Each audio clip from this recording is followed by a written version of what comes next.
अब दूसरा सवाल जो मुझे मिला है वो फकीरप्पा जिंदे जी का है। वो चित्रदुर्ग जिले से हैं और वो पूछते हैं, सर हम लोग हमेशा डबल इंजन सरकार की बात करते हैं, डबल इंजन सरकार की परिभाषा आपके लिए क्या है? डबल इंजन सरकार से कर्नाटका के विकास को क्या लाभ होगा? चलिए, फकीरप्पा जी ने बहुत ही अच्छा सवाल पूछा है, डबल इंजन सरकार के संबंध में पूछा है और उसका सीधा और साधारण मतलब है विकास की डबल रफ्तार। बीते 9 वर्षों का देश का अनुभव रहा है कि जहां जहां बीजेपी की डबल इंजन सरकार है वहां वहां गरीब कल्याण की योजनाएं तेजी से जमीन पर उतरी है। हर घर जल योजना में कर्नाटका देश के अग्रणी राज्यों में है, क्योंकि यहां भी भाजपा सरकार है, वहां भी भाजपा सरकार है। इसलिए संभव हो पा रहा है क्योंकि यहां डबल इंजन सरकार है। आपको मैं बताऊं, जो राज्यों में भाजपा सरकार नहीं है, लोकतंत्र में स्वाभाविक है, लेकिन करते क्या है, केंद्र सरकार की कोई भी योजना उनके यहां सफल ना हो, उनको डर लगता है कि अगर सफल हो गई तो मोदी का जय जयकार हो जाएगा। कुछ लोग तो योजना से जुड़ते ही नहीं है। कुछ राज्य ऐसे हैं वो योजना का नाम बदल देते हैं, स्टिकर नया लगा देते हैं। देश में एक बात आप हैरान हो जाएंगे, गरीबों को अनाज देने के लिए 1 nation 1 ration card supreme court को हुक्म करना पड़ा। क्यों? क्योंकि डबल इंजन सरकार उस राज्य में नहीं थी। देखिए, पीएम किसान सम्मान निधि में यहां कर्नाटका सरकार 4,000 रुपए अपनी तरफ से भी जोड़ रही है, भारत सरकार 6,000 रुपए दे रही है, राज्य सरकार 4,000 रुपए दे, दोनों भाजपा की सरकार। किसान को क्या मिल रहा है? 10,000 रुपए मिल रहा है। तो हुआ ना ये डबल लाभ। आप देख रहे हैं कि बीते 9 वर्षों में भारत दुनिया भर के निवेशकों के लिए महत्वपूर्ण केंद्र बना है। रिकॉर्ड निवेश भारत में हो रहा है। डबल इंजन सरकार के कारण इसका बहुत बड़ा लाभ कर्नाटका को मिला है। अगर यहां ऐसी सरकार आएगी जो बात बात पर केंद्र सरकार से लड़ती रहेगी, योजनाओं को रोकती रहेगी, जनता जनार्दन का जो भी हो जाए उनकी राजनीति चलते रहे, अगर यही हुआ तो सारे इंफ्रास्ट्रक्चर के प्रोजेक्ट्स को वो लटकाती रहेगी। हम रोड बना चाहेंगे, वो जमीन संपादन का काम ही धीरे धीरे करेंगे। तो कैसे निवेश आएगा? निवेश नहीं आएगा तो कर्नाटका में नए रोजगार कैसे बन पाएंगे?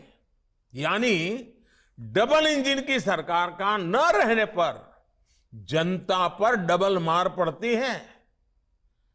और आप देखिए, आप सामान्य नागरिक से बात करते ये भी बता सकते हैं कि देखो भाई, ट्रैक्टर है, हम बहुत बढ़िया काम करता है, लेकिन ट्रैक्टर का एक पहिया आप मारुति कार का लगा दें तो बताइए वो ट्रैक्टर चलेगा क्या? किसी के काम आएगा क्या? वो खुद ही अपनी उसमें बर्बादी करेगा कि नहीं करेगा?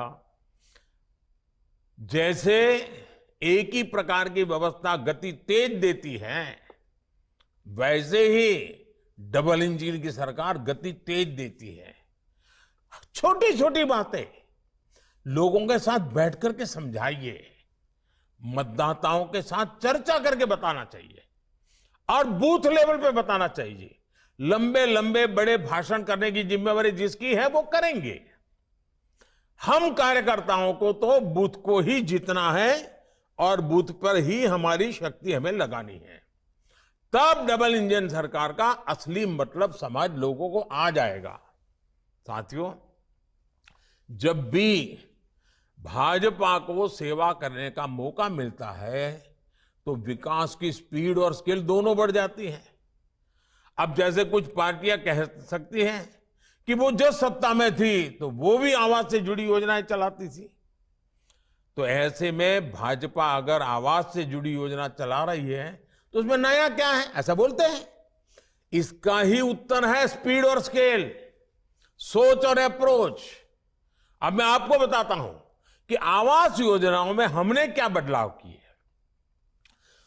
मैं ये छोटी छोटी बातें इसलिए बताता हूं कि आप कार्यकर्ताओं को मतदाताओं के बीच जाकर के बताने में सुविधा हो जाएगी। 2014 से पहले की योजनाओं में एक घर बनने में 300 दिन लगते थे। अब हमारी योजना में 100 दिन से भी कम समय में घर बन जाते हैं। पहले घर का आकार 20 वर्ग मीटर होता था, अब घर का आकार 25 वर्ग मीटर होता है। पहले की योजना में एक घर को 70-75 हजार रुपए की मदद दी जाती थी।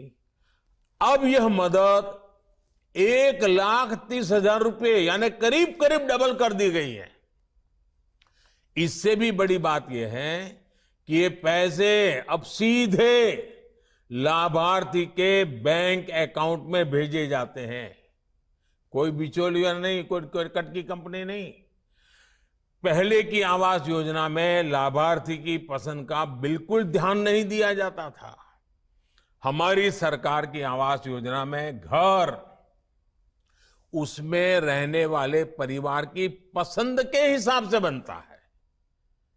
पहले की आवास योजना में 4 दीवारें खड़ी करके घर देने का दावा किया जाता था। आज घर, बिजली, नल से जल, टॉयलेट, एलपीजी कनेक्शन जैसी अनेक योजनाओं को साथ साथ दिया जाता है। मैं आपको स्पीड और स्केल का एक और उदाहरण देता हूं। देश में देखिए हेल्थ कितना महत्वपूर्ण विषय है, आरोग्य कितना महत्वपूर्ण, लेकिन कैसे हाल रहा। देश में पहला एम्स 1956 में शुरू हुआ। कांग्रेस ने उसका भरपूर श्रेय लिया, ढोल बजाते रहे बस। लेकिन दूसरा एम्स कब शुरू हुआ? पहला तो 56 में बना, दूसरा कब शुरू हुआ इसके बारे में कांग्रेस कुछ नहीं बोलती है, मुंह पे ताला लग जाता है। आपको जानकर के हैरानी होगी, दूसरा एम्स बनने में करीब करीब 50-60 साल लग गए। वर्ष 2003 में जब अटल जी की सरकार आई तो उन्होंने और ज्यादा एम्स बनाने के बारे में योजना बनाई। ये योजना स्वास्थ्य सेवाओं और मेडिकल शिक्षा में क्षेत्रीय असंतुलन को दूर करने के लिए बनाई। इस योजना को भी यूपीए सरकार ने ठंडे बस्ते में डाल दिया। बहुत ज्यादा मांग बढ़ने और देश की जनता की मांग करने पर आधे अधूरे मन से काम किया गया। किसी तरह 2014 तक देश में एम्स की संख्या बढ़कर के 7 पहुंची। याद रखो, यानी 60 साल में एम्स की संख्या 1 से बढ़कर 7 हुई। लेकिन अगले 9 वर्षों में जब हम आए तो हमने देश में एम्स की संख्या को 3 गुना बढ़ा दिया। अब बताइए डबल इंजन सरकार की ताकत है कि नहीं है? अब देश में 7 नहीं 20 एम्स है, 20। इसके साथ ही देश में 3 नए एम्स पर तेजी से काम भी चल रहा है। यही हाल देश में मेडिकल कॉलेजों का भी था। आजादी से लेकर 2014 तक देश में मेडिकल कॉलेजों की संख्या 380 थी, 400 से भी कम। हमें आने के बाद पिछले 9 साल में देश में मेडिकल कॉलेजों की संख्या 600 से भी ज्यादा हो चुकी है। भ्रष्टाचार के खिलाफ लड़ाई में भी पहले और अब में बहुत बड़ा फर्क है। कांग्रेस ने भ्रष्टाचार मिटाने में कोई रुचि नहीं दिखाई, क्योंकि वो खुद ही भ्रष्टाचार का सबसे बड़ा स्रोत रही है।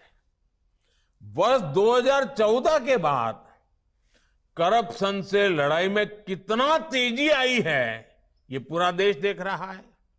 जनधन, आधार और मोबाइल का जो त्रिशूल है ना, इस त्रिशूल ने भ्रष्टाचार पर बहुत बड़ा वार किया है।